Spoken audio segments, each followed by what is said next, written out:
The U.S. Navy plans to document UFO sightings, but on the other hand, it's going to keep them confidential.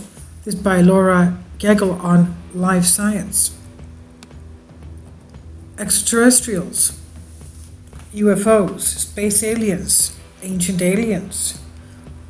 And we've had a lot of witnessing, even the Tully papers from ancient Egypt, where the pharaoh is witnessing to an ET UFO landing over the pyramids of Giza, saying that these are the overlords of their area, and even the pharaoh is subject to them. Can you imagine?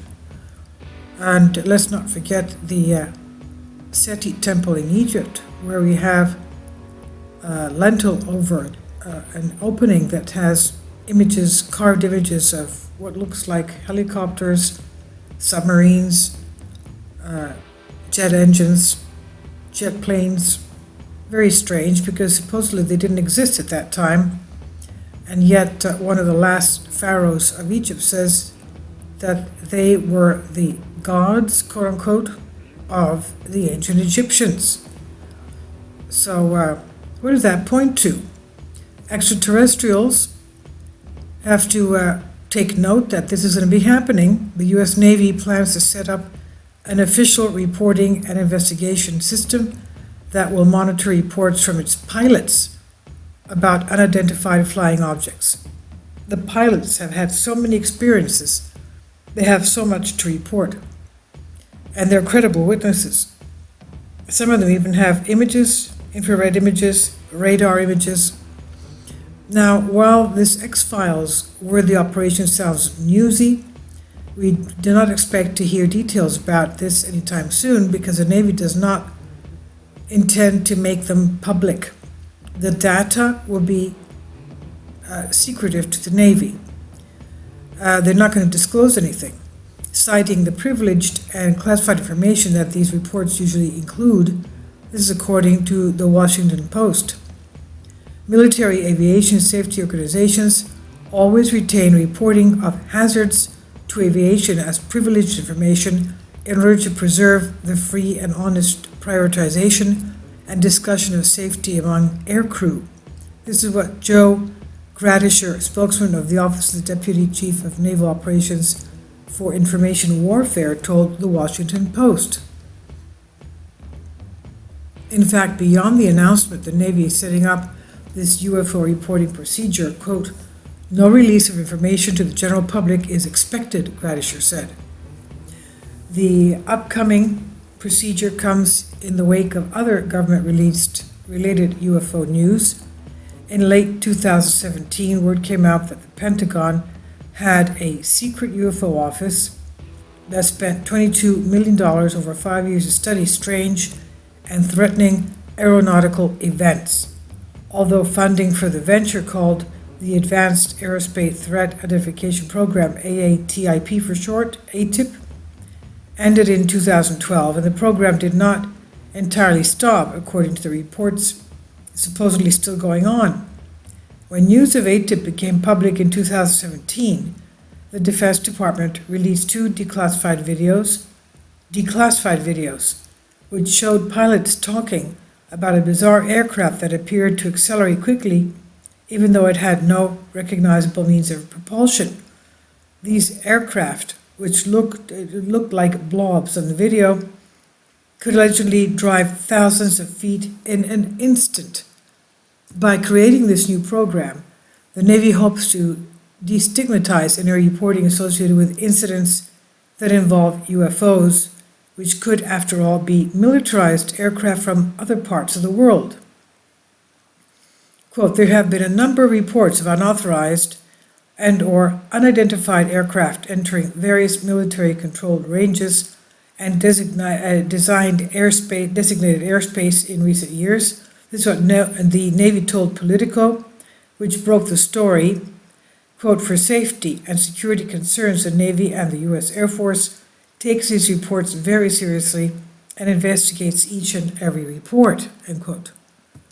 Now, the public may get an idea of what these incidents eventually, although the details may be scarce.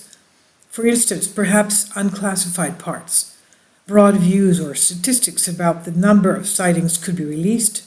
This is Luis Elizondo, an intelligence officer who ran the ATIP before leaving the Pentagon, said, this is what he told the Washington Post, quote, "If it remains strictly within classified channels, then the right person may not actually get the information," Elizondo said. The right person does not necessarily mean a military leader. It can be a lawmaker. It can be the whole house of different individuals, end quote. The government is making a smart move by announcing its intentions to formally document and analyze these UFOs. This is what Seth Shostak said. He's a senior astronomer at the Search for Extraterrestrial Intelligence, SETI Institute in Mountain View, California. Shostak said, "It will make everybody happy because it sounds like a move towards transparency." And with this announcement, the Navy benefits not only because it will formally investigate these very mysterious sightings, unexplained sightings. We don't know if they're man-made aircraft from somewhere else in this world, or if they're extraterrestrial, interstellar aircraft. So with this announcement, the Navy benefits not only because it will formally investigate these strange sightings, which may well be reconnaissance or enemy aircraft from other nations, if not other worlds. The Navy is also winning a nod from the roughly 2/3 of Americans who think that the government is not divulging everything it knows about extraterrestrials and UFOs. This is what Shostak said. He was citing a 2002 study on attitudes about space aliens. That said, the government probably is not formalizing this program because it's looking for ET. The military is interested in this stuff not because they think that Klingons are sailing in the skies, but I think because maybe they think the Chinese or the Russians are sailing through the skies of course, the United States and territory. This is what Shostak claims. And the truth behind a NASA document on aliens visiting Earth, again on Live Science by Rafi Letzer. Fox News published a starting article Monday, December 3rd, headlined, "NASA scientist says Earth may have been visited by aliens." Unsurprisingly, the news rocked around the web. Similar articles soon turning up at New York Post, Russia Today, Daily Wire, etc. Fox appears to have been the first major U.S. news source to run with the story. And the articles are based on a document on NASA's website by Silvano Colombano, a researcher at NASA's Ames Research Center in Mountain View, California. It really does argue that scientists should at least take serious the notion that aliens may have visited planet Earth. But Colombano told Live Science that the coverage on Fox News and elsewhere misrepresented what he was trying to say when he wrote it. He said it's not accurately represented.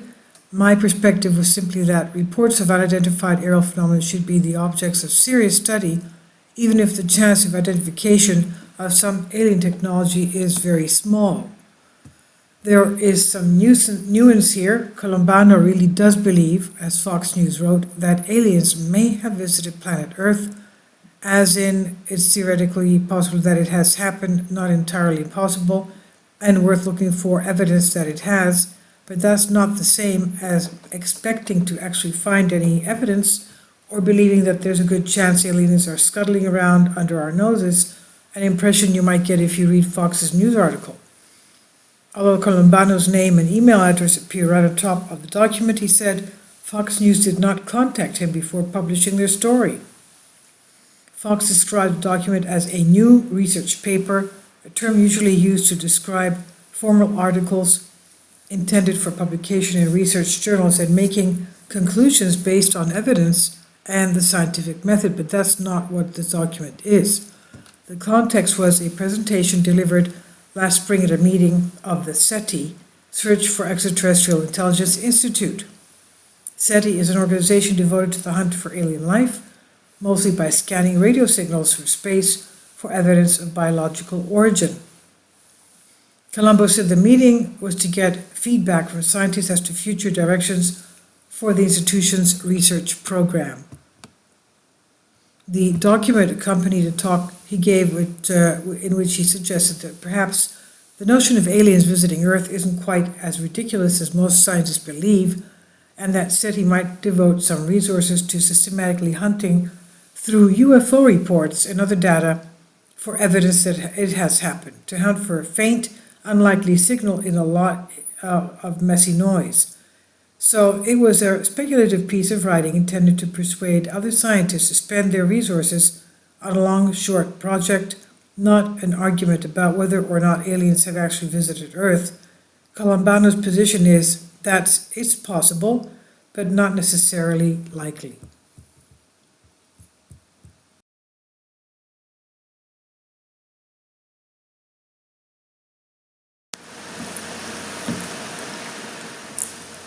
If you'd like to join me on my Patreon account, you will hear content not covered by mainstream media. These riveting stories will be based on my research, and I will state my opinions and give my personal insight on diverse and controversial subjects and world events not covered by mainstream media, and not supported by YouTube guidelines. So whatever I have on my Patreon, most of those will not be on my YouTube channel. Please consider becoming a member today. More of the most significant and important videos will be on my Patreon channel. Your support helps me to continue my research and keeps this YouTube channel alive. And we depend on your support, your generous charity, because we help economically challenged families here in Athens, Greece, in Kapota, and we also help the young generation with university tuition and the community around our church. Thank you.